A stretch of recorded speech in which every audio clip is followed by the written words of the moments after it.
Well, if you were on the fence about whether or not to panic about a second Trump presidency, you can climb off that fence now because it's definitely time to panic. So, yeah, these cabinet nominations. Wow. Um, where to start?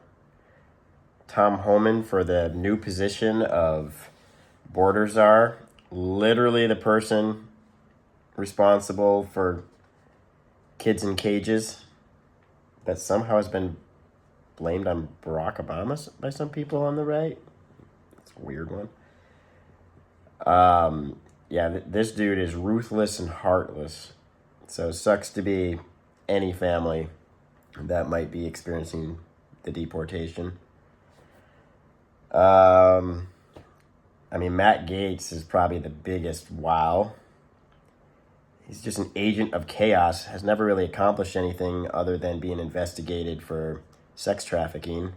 He'll now head the department that's investigating him, so obviously that investigation's over. He's just a Trump loyalist and a nasty, nasty, scummy human being. Like, not a good person.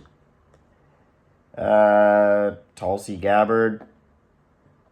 Years ago, I was a fan just because she seemed like she had a moral compass.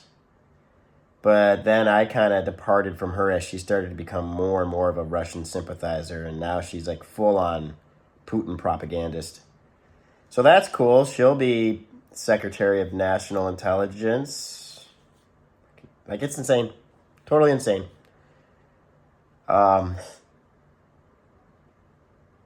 Let's see, who else do we have? We got Zeldin for the EPA. Pretty much no experience with anything to do with the environment. All he talks about is deregulating a bunch of stuff because Republicans love that. Unless you're regulating women's reproductive health, then that's okay to regulate that, or regulating who can get married. Regulate that. But because climate change is a total hoax. So let's deregulate and just trash the air and the earth. That's cool. No problem. Definitely not an agent of big oil. Who else? Oh, Pete Hegseth is going to lead the Department of Defense. Fox Morning Show co-host. Served in the National Guard, but no experience of leading. No experience with any kind of national security intelligence.